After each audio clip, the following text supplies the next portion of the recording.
नमस्कार दोस्तों, स्वागत है आपका आज की बेहद बड़ी और ज़रूरी खबरों में। लेकिन खबर में आगे बढ़ने से पहले अगर आप भी गरीबों की मदद में उतरी कांग्रेस पार्टी का समर्थन करते हैं तो आप भी इस वीडियो को लाइक कीजिए और इस लाल बटन को दबाकर चैनल को फ्री में सब्सक्राइब करके घंटी बजाइए और कमेंट में लिखें जय हिंद। रुख करते हैं पहले खबर की तरफ। कर्नाटक बीजेपी को झटका, येदियुरप्पा के सुझाव के उलट राज्यसभा उम्मीदवार। जी हां दोस्तों, बीजेपी ने राज्य इकाई के सुझावों को नहीं माना।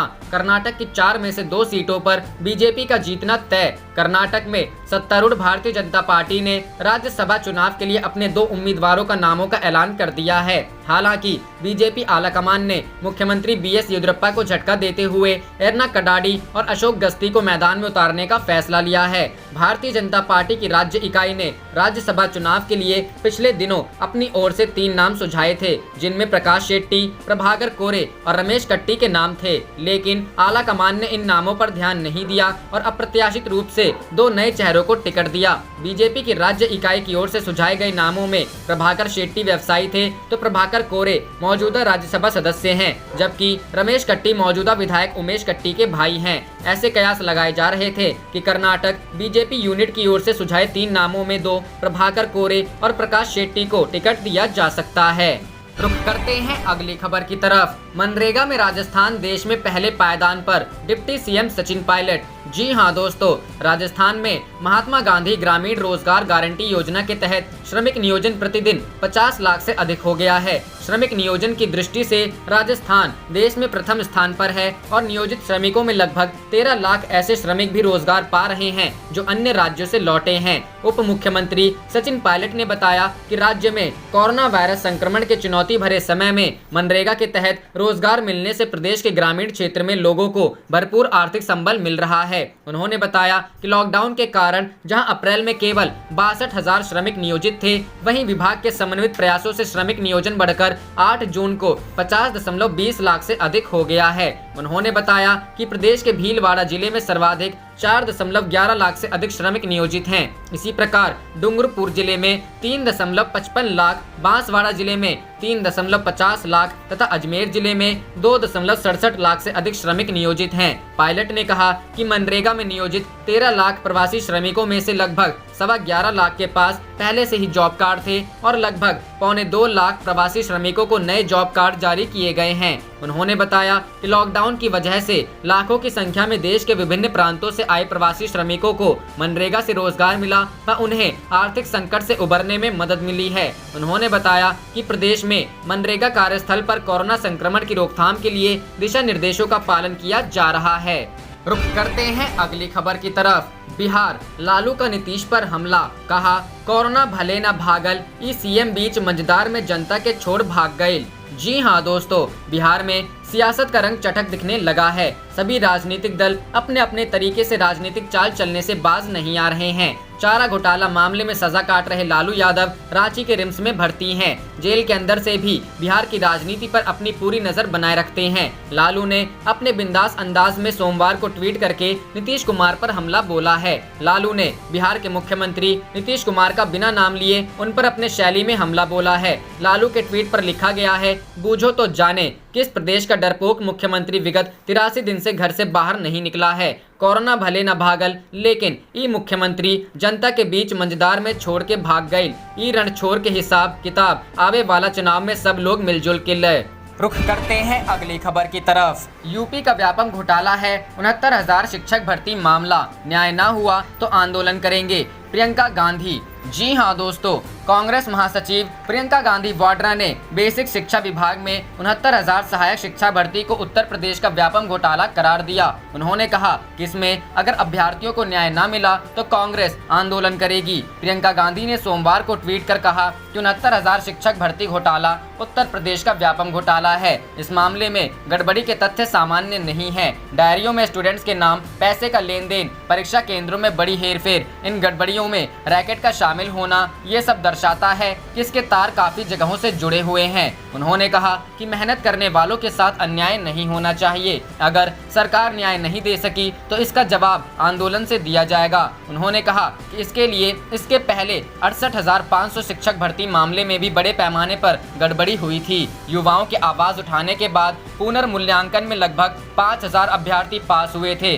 अब 69,000 में भी भारी हेरफेर सामने आई है। सरकार को युवाओं की आवाज को भर्ती प्रक्रियाओं में भ्रष्टाचार खत्म करने की मांग के तौर पर देखना चाहिए। बता दें कि व्यापम घोटाला मध्य प्रदेश में हुआ था। मामले में मुख्यमंत्री शिवराज सिंह चौहान पर आरोप लगे थे। रुख करते हैं अगली खबर की तरफ। बिहार, तेजस्वी का सीएम नीतीश पर तंज, कहा हेडलाइन मैनेजमेंट छोड़िए, कोरोना मैनेजमेंट करिए। जी हां दोस्तों, नेता प्रतिपक्ष तेजस्वी प्रसाद यादव ने सोमवार को मुख्यमंत्री पर तंज कसते हुए कहा कि नीतीश कुमार को मैनेजमेंट छोड़कर कोरोना मैनेजमेंट करना चाहिए। उन्होंने कहा कि बिहार में कोरोना के केस प्रतिदिन बढ़ते जा रहे हैं। 2 गुना होने की दर अप्रत्याशित रूप से बढ़ रही है। संक्रमण का फैलाव बढ़ते जा रहा है। इसके बावजूद जांच अब भी सबसे धीमी गति से हो रही है। उन्होंने मुख्यमंत्री नीतीश कुमार से सवाल पूछा कि 12.60 करोड़ जनसंख्या वाले प्रदेश में पिछले 3 महीने में 1 लाख से भी कम टेस्ट क्यों हुए हैं। तेजस्वी ने कहा कि स्वास्थ्य व्यवस्था के सुधार और विस्तार संबंधी सवालों पर मुख्यमंत्री चुप्पी क्यों साध लेते हैं। हमने कई बार पूछा, वेंटिलेटर, आईसीयू बेड, कोरोना समर्पित अस्पतालों, जांच केंद्रों के विस्तारीकरण आदि की वस्तु स्थिति से अवगत कराएं, लेकिन वे जवाब नहीं देते। यह सरकार की विफलता नहीं तो क्या है। रुख करते हैं अगली खबर की तरफ। बिहार में अपने खिलाफ जन विरोधी रुख भांप चुकी है भाजपा, अखिलेश यादव। जी हां दोस्तों, समाजवादी पार्टी के राष्ट्रीय अध्यक्ष अखिलेश यादव ने बिहार विधानसभा चुनाव के लिए की गई अमित शाह की वर्चुअल रैली के सहारे भाजपा पर निशाना साधा। उन्होंने सोमवार को ट्वीट कर कहा कि झारखंड में बुरी तरह चुनाव हार चुकी भाजपा बिहार में भी जनता का विरोधी रुख समझ रही है, इसीलिए वो 150 करोड़ रुपए की वर्चुअल रैली करके अपने धन बल का प्रदर्शन कर विपक्ष का मनोबल तोड़ना चाहती है। उन्होंने कहा कि बिहार में भाजपा का तथाकथित गठबंधन गुटबाजी और परस्पर अविश्वास का त्रिकोण बन गया है। बता दें कि बिहार विधानसभा चुनाव के अक्टूबर में होने के कयास लगाए जा रहे हैं। इसे लेकर चुनाव आयोग ने तैयारियां शुरू कर दी हैं। रुख करते हैं अगली खबर की तरफ। मोदी सरकार की विफलता का जीता जागता स्मारक साबित हुआ मनरेगा, कांग्रेस। जी हां दोस्तों, कांग्रेस ने कहा है कि महात्मा गांधी राष्ट्रीय रोजगार गारंटी योजना मनरेगा लॉकडाउन से पीड़ित गरीबों की रोटी का संबल बना और कोविड-19 के दौरान मोदी सरकार का जीता जागता स्मारक साबित हुआ है। कांग्रेस प्रवक्ता अभिषेक मनु सिंघवी ने सोमवार को यहां संवाददाता सम्मेलन में कहा कि प्रधानमंत्री नरेंद्र मोदी इस योजना को खत्म करने की कोशिश में थे, लेकिन जल्द ही गरीबों के लिए इस योजना का महत्व समझकर उन्होंने इसे खत्म करने का विचार छोड़ दिया। लेकिन कोरोना काल में मनरेगा गरीब की संजीवनी बनी और सरकार ने इसका बजट बढ़ाया। उन्होंने कहा कि अब सरकार को बताना चाहिए कि कोरोना काल में कितने अतिरिक्त लोगों को मनरेगा का फायदा हुआ। इस बारे सरकार को आंकड़ा उपलब्ध कराना चाहिए ताकि पता चले कि घर लौटे कितने लोगों को लाभ मिला है। उन्होंने कहा कि मनरेगा विशेष प्रावधान महिलाओं के लिए है, जिसका मकसद ग्रामीण महिलाओं को आर्थिक रूप से समृद्ध करना था और इसे देखने के लिए इसका सोशल ऑडिट होना चाहिए।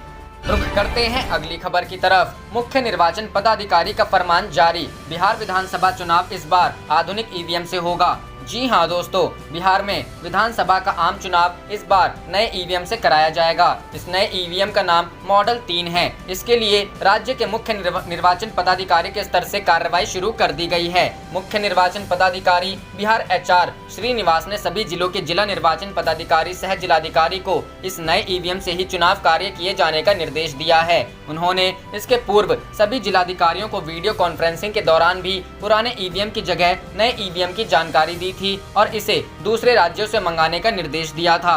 3 राज्यों से मंगाए जाएंगे नए ईवीएम। मुख्य निर्वाचन पदाधिकारी बिहार HR श्रीनिवास के अनुसार बिहार में 3 राज्यों उत्तर प्रदेश, मध्य प्रदेश और आंध्र प्रदेश से नए ईवीएम मंगाए जाएंगे। इन राज्यों में आम चुनाव नए ईवीएम द्वारा ही कराए गए थे। उन्होंने बताया कि नए M3 ईवीएम पूर्व के मॉडल 2 ईवीएम से थोड़ा एडवांस है। यह तकनीक के बेहतर इस्तेमाल की दृष्टि से प्रयोग में लाया जा रहा है।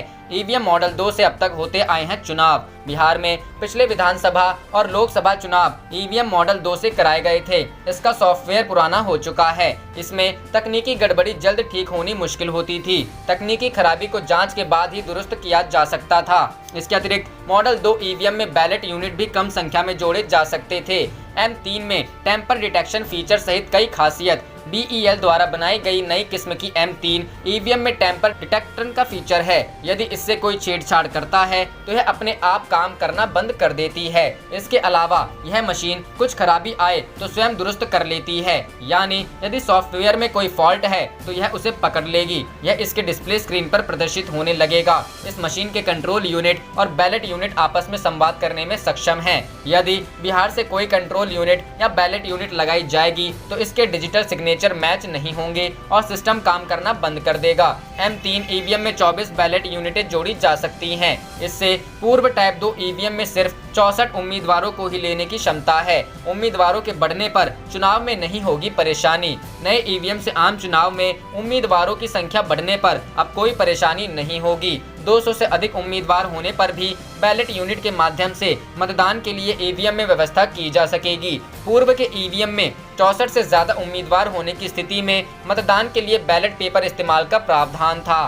रुख करते हैं अगली खबर की तरफ। राहुल गांधी का अमित शाह पर शायराना हमला, कहा सबको मालूम है सीमा की हकीकत। जी हां दोस्तों, कांग्रेस के पूर्व अध्यक्ष राहुल गांधी ने मौजूदा समय में देश की रक्षा नीति को वैश्विक स्वीकृति मिलने से जुड़े गृह मंत्री अमित शाह के बयान को लेकर सोमवार को उन पर शायराना अंदाज में निशाना साधा। राहुल गांधी ने लद्दाख में वास्तविक नियंत्रण रेखा पर गतिरोध का परोक्ष रूप से हवाला देते हुए ट्वीट किया, सबको मालूम है सीमा की हकीकत, लेकिन दिल के खुश रखने को शायद ये ख्याल अच्छा है। दरअसल शाह ने बिहार में वीडियो कॉन्फ्रेंस के माध्यम से रविवार को की गई सभा में कहा था कि भारत की रक्षा नीति को वैश्विक स्वीकृति मिली है। अमेरिका और इजराइल के बाद पूरी दुनिया इससे सहमत है कि यदि कोई अन्य देश अपनी सीमाओं की रक्षा करने में सक्षम है तो वह भारत है। राहुल गांधी भारत और चीन के बीच सीमा पर गतिरोध को लेकर पिछले कुछ हफ्ते में सरकार से सवाल कर चुके हैं। पिछले दिनों उन्होंने सवाल किया था कि क्या सरकार इस बात की पुष्टि कर सकती है कि चीन का कोई भी सैनिक भारतीय सीमा में दाखिल नहीं हुआ है। आप देख रहे थे आपका अपना चैनल जय हिंद जय भारत।